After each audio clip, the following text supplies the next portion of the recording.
Peripheral nervous system. Peripheral nervous system वो nervous system होता है जो कि ब्रेन और स्पाइनल कॉर्ड के अलावा हमारे बॉडी के अंदर प्रेजेंट होंगे। ठीक है, एक तो सेंट्रल नर्वस सिस्टम को हमने डिटेल से पढ़ा, जिसमें हमने ब्रेन और स्पाइनल कॉर्ड को डिटेल से हमने पढ़ा।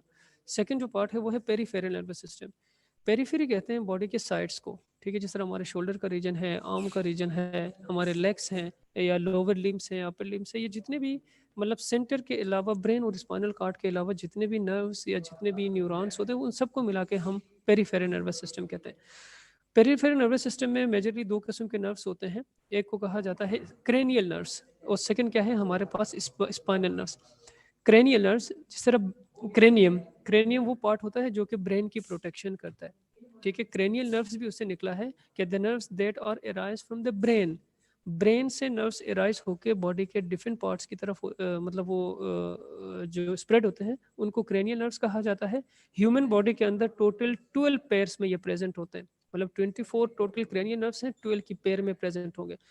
अब इनकी प्रॉपर्टी क्या है कि मे भी सेंसरी, इसमें कुछ क्रेनियल नर्व सेंसरी होते हैं, कुछ मोटर होते हैं और कुछ मिक्स नर्व्स होते हैं। मतलब तीनों तरह के नर्व्स जो है इसके क्रेनियल नर्व्स के अंदर प्रेजेंट।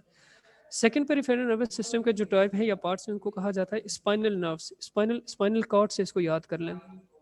स्पाइनल नर्व्स वो नर्व्स होते हैं जो कि स्पाइनल कॉर्ड से ओरिजिनेट होते हैं।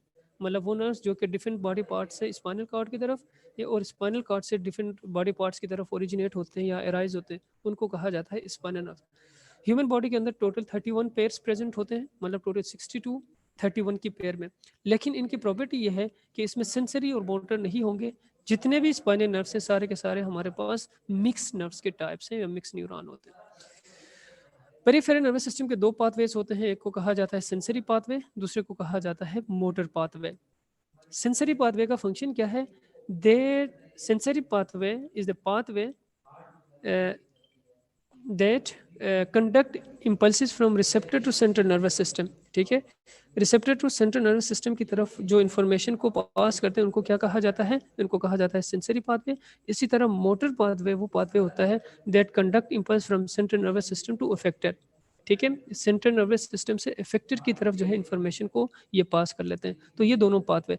अगेन ये जो मोटर पाथवे है इसके अगेन दो किस्म के यहाँ पे क्या होते हैं सिस्टम्स होते हैं। एक को कहा जाता है सोमैटिक नर्वस सिस्टम, सेकंड को कहा जाता है ऑटोनोमिक नर्वस सिस्टम। अब हम पढ़ते हैं कि what is somatic nervous system. Somatic nervous system is responsible for the voluntary actions. हमारे बॉडी के अंदर जितने भी वॉलंटरी एक्शंस होते हैं, मतलब जो हम अपनी मर्जी से करते हैं, उन तमाम को क्या सोमैटिक नर्वस सिस्टम जो है वो उनको कंट्रोल करता है। जैसा कि conduct impulses from central nervous system to skeletal muscle. Skeletal muscles की कंट्रैक्शन और रिलैक्सेशन हमारी मर्जी के मुताबिक होता है।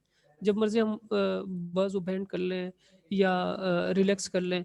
इसी तरह और भी जितने भी स्केलेटल मसल्स हैं वो सारे हमारे कंट्रोल में होते हैं। तो सोमैटिक नर्वस सिस्टम के अंदर भी जितने न्यूरॉन्स होंगे वो इम्पल्सिस को हमारे ब्रेन और स्पाइनल कॉर्ड से स्केलेटल मसल्स की तरफ उनको कंडक्ट करते हैं। सेकंड ऑटोनोमिक नर्वस सिस्टम है, it is responsible for the involuntary actions. हमारे बॉडी के अंदर जितने भी इनवॉलंटरी एक्शंस होते हैं उनके लिए रिस्पॉन्सिबल होगा। And conduct impulses from CNS to cardiac muscles, smooth muscles and glands. ठीक है, इसका फंक्शन क्या है? ऑटोनोमिक नर्वस सिस्टम का फंक्शन ये होगा कि ये इंफॉर्मेशन को हमारे सेंट्रल नर्वस सिस्टम से कार्डियक मसल, मतलब कार्डियक मसल्स कौन से मसल्स हैं जो कि हमारे हार्ट में प्रेजेंट होते हैं, तो हार्ट की बीटिंग हमारे कंट्रोल में नहीं है तो इस वजह से ये इनवॉलंटरी है। इस तरह स्मूथ मसल्स हमारे स्टमक में, स्मॉल इंटेस्टाइन्स में, लार्ज इंटेस्टाइन्स में, विसरल ऑर्गन जितने भी होते हैं वहाँ पे प्रेजेंट होते हैं, जिनकी एक्टिविटी को भी हम कंट्रोल नहीं कर सकते। इसी तरह मुख्तलिफ किस्म के ग्लैंड्स हैं, उनकी एक्टिविटी को भी हम कंट्रोल नहीं कर सकते। तो इस वजह से ये सारे इनवॉलंटरी एक्शंस हमारे ऑटोनोमिक नर्वस सिस्टम के पार्ट्स हैं। फिर ऑटोनोमिक नर्वस सिस्टम के अंदर अगेन दो किस्म के सिस्टम्स आते हैं। एक है सिंपैथेटिक नर्वस सिस्टम, दूसरा दूसरा जो है parasympathetic nervous system. Sympathetic nervous system prepare body to deal with the emergency situation, जिसको फाइट और फ्लाइट सिचुएशन भी कहा जाता है। फॉर एग्जांपल किसी को गुस्सा आता है, खौफ आता है खुशी में, या इसी तरह जितने भी इमरजेंसी सिचुएशन होते हैं उन इमरजेंसी सिचुएशन के लिए हमारे बॉडी को सिंपैथेटिक नर्वस सिस्टम जो है वो प्रिपेयर करता है। जिस तरह प्यूपल डायलेट्स, अगर बंदे को गुस्सा आ जाता है तो आंखें बड़ी हो जाती हैं। ठीक है, मतलब इसके प्यूपल के डायलेशन जो कि एक क्या है, रिस्पॉन्स है। इसी तरह इंसान को जब खौफ आता है या गुस्से में होता है, हार्ट बीट ज़्यादा होता है, ये भी क्या है, एक रिस्पॉन्स है। ब्रीथिंग इंक्रीज, ठीक है, ब्रीथिंग का प्रोसेस भी जब हम भाग रहे होते हैं या कोई भी इमरजेंसी सिचुएशन आता है तो उसमें ब्रीथिंग का प्रोसेस भी ज़्यादा होता है। डाइजेशन का प्रोसेस स्टॉप होता है। तो ये सारे क्या है, मुख्तलिफ किस्म के ऐसे कंडीशंस हैं जो कि इमरजेंसी सिचुएशन में हमारे बॉडी के अंदर जो है वो अकर होते हैं। और पैरासिम्पैथेटिक नर्वस सिस्टम का फंक्शन ये होगा, when the stress ends normalise all the function. जब इमरजेंसी सिचुएशन ख़त्म हो जाता है, जब स्ट्रेस ख़त्म हो जाता है, तो बॉडी के तमाम फंक्शन को दोबारा से नॉर्मलाइज करना। फॉर एग्जांपल, इमरजेंसी सिचुएशन के दौरान प्यूपिल डायलेट हुआ था, तो पैरासिम्पैथेटिक नर्वस सिस्टम दोबारा से प्यूपिल को कॉन्ट्रैक्ट करेंगे, डाइजेशन के प्रोसेस को दोबारा से स्टार्ट करेगा।